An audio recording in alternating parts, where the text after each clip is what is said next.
Just another typical Monday morning in July, and here we are, Jeremy and I, doing another edition of the Zogby Report, real and unscripted, because there is a lot to talk about today. How are you doing?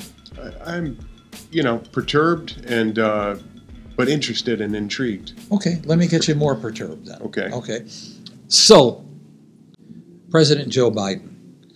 I have been a fan, and I thought he deserved election, and I thought that, continue to think that as far as his domestic agenda is concerned, he can be ranked among the greatest presidents in the United States history. In fact, he already is at number 14, as I mentioned, I believe, in our last podcast.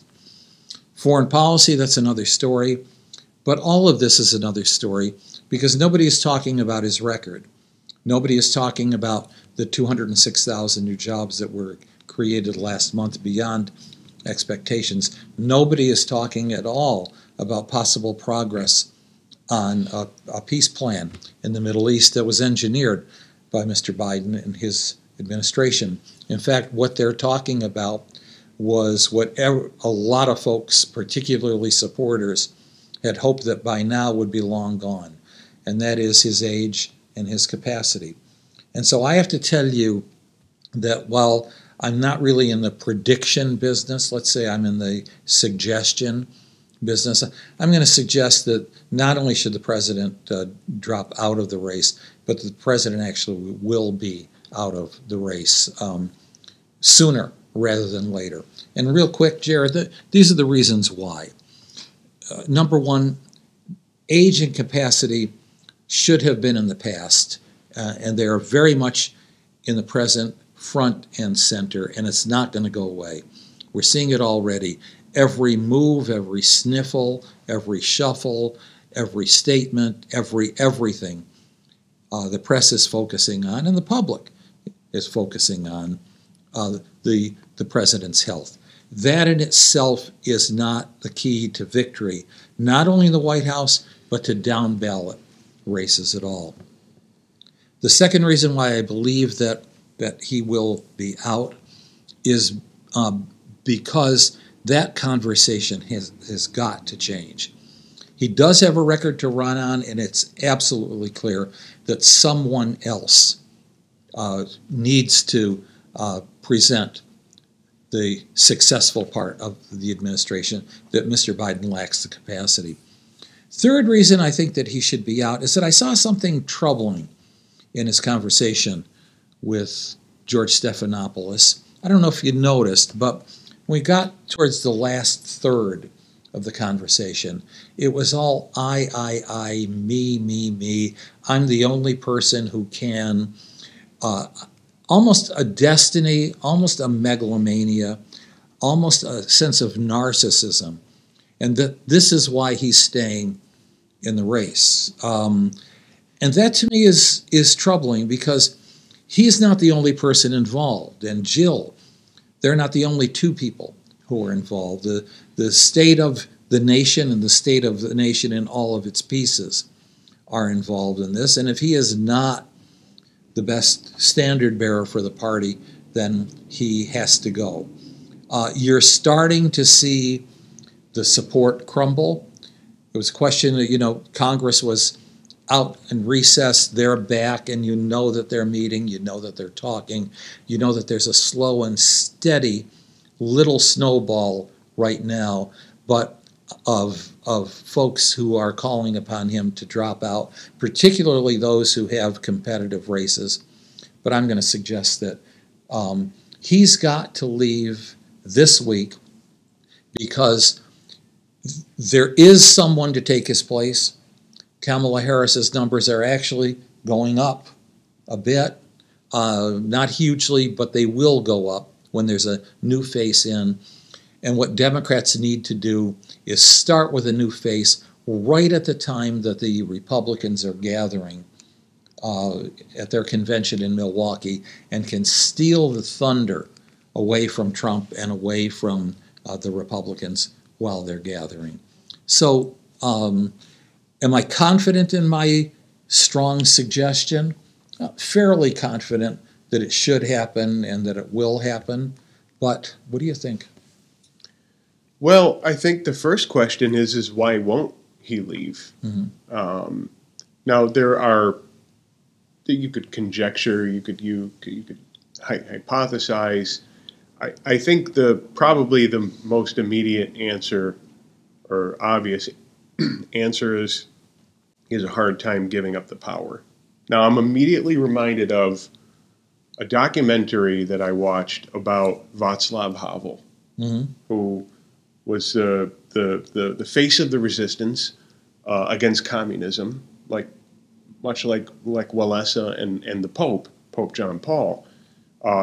If there was one man that was responsible for bringing down communism in the former Czechoslovakia, it was Václav Havel, a poet, the national poet who became their leader transitioning to democracy. And I watched a documentary that trailed his leadership, years as a president, prime minister, and I'll never forget, here was a guy who was a poet. Here was a guy who wore high water pants. Here was a guy who, was a genius in one sense, but in another sense didn't take him seriously. And here's the catchphrase. At the end of the documentary, he confides to the camera and he says, "It was damn near hard to leave the presidency because once you get a taste of power, Mm-hmm. you don't want to give it up." That's the national poet, the least political politician Mm-hmm. in the history of modern politics, who admits himself that power corrupts.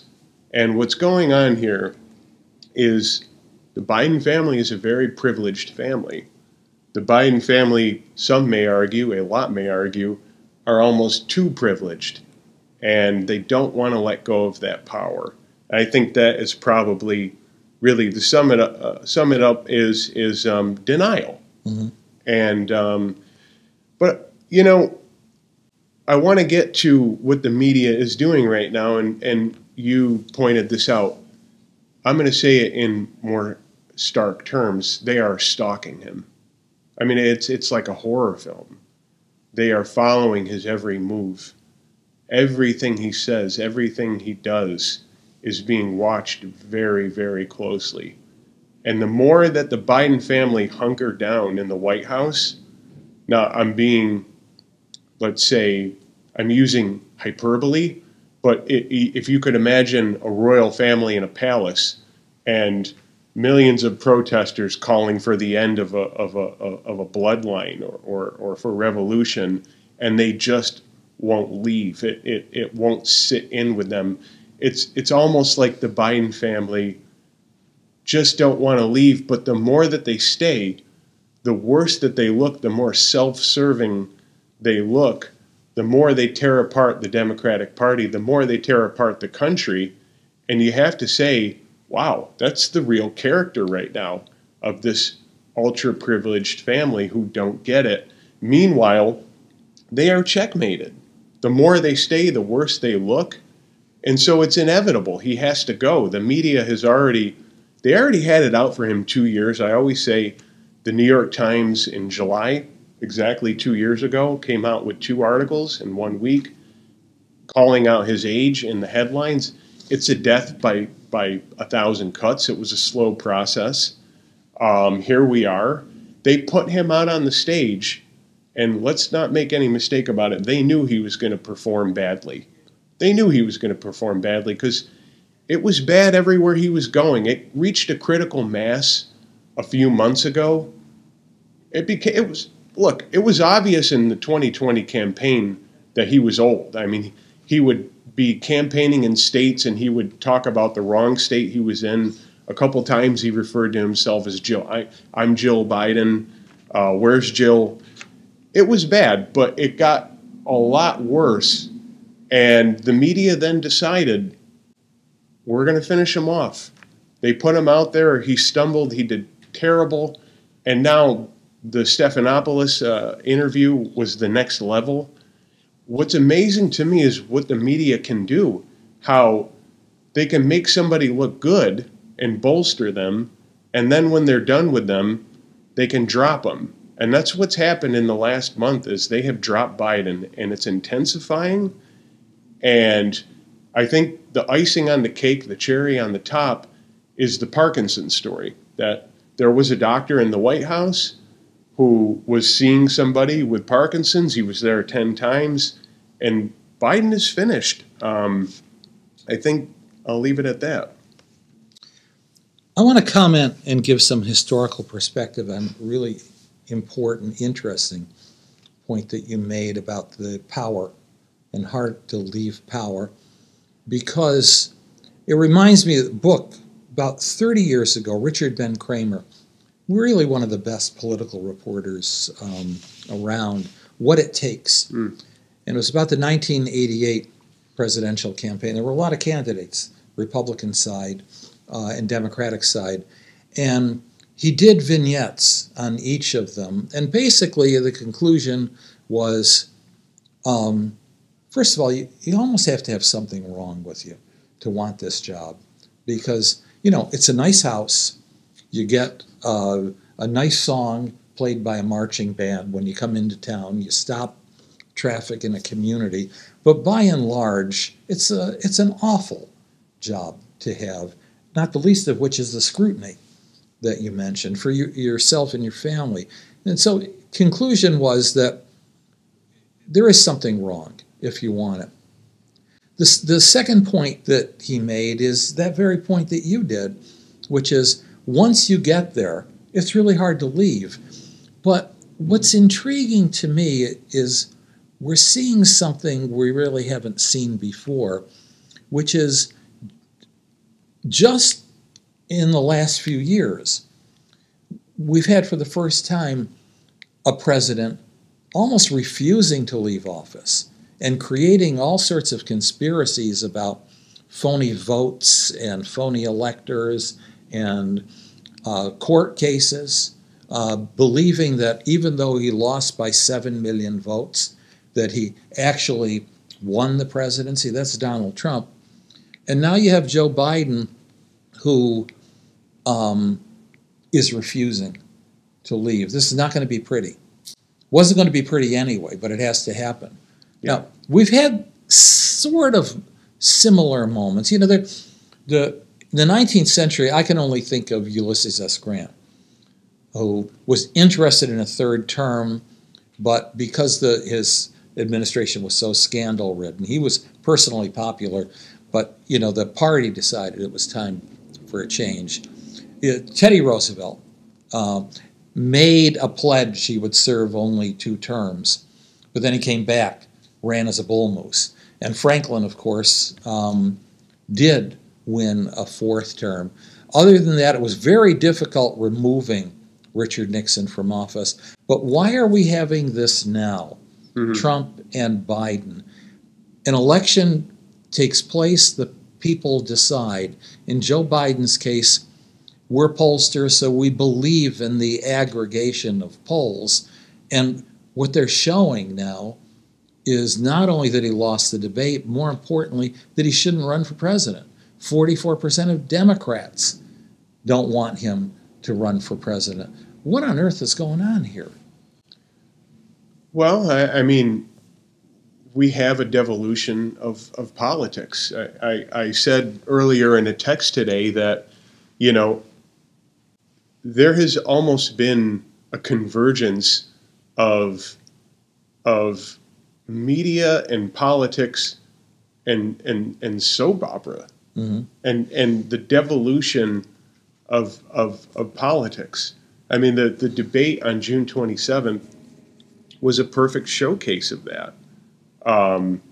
You know, Trump, as I've said, and I think you've said too, only won because his words were more intelligible. You could understand them, right? You could comprehend actually what he was saying. But then when you process what he was saying, it was everything went back to immigration, everything went back to the border. Somehow talking about Israel leads to the border, talking about Iran leads to the border. And I mean, it was, you know, the dumbing down of American politics at its finest. And then on the other hand, you had a feeble old man who was struggling to stand up, and quite frankly, stay awake. And it's an awful place that we're in, that's who's representing us. And I can only hope that we demand more from ourselves, ourselves. Final word from me, he can't stay in the race. He simply can't. Mm-hmm. And it would be the worst thing for him and for his legacy. I think today's Monday, you're going to see a continuous snowball effect of more calling for him to step out, more congressional meetings,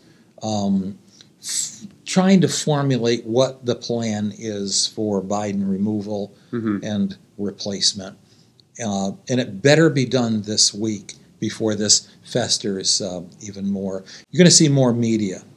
You've had some pretty powerful newspapers. I know that's kind of like an oxymoron these days, but pretty powerful newspapers already call on him to step away from the campaign. There'll be more. Yeah, he's checkmated.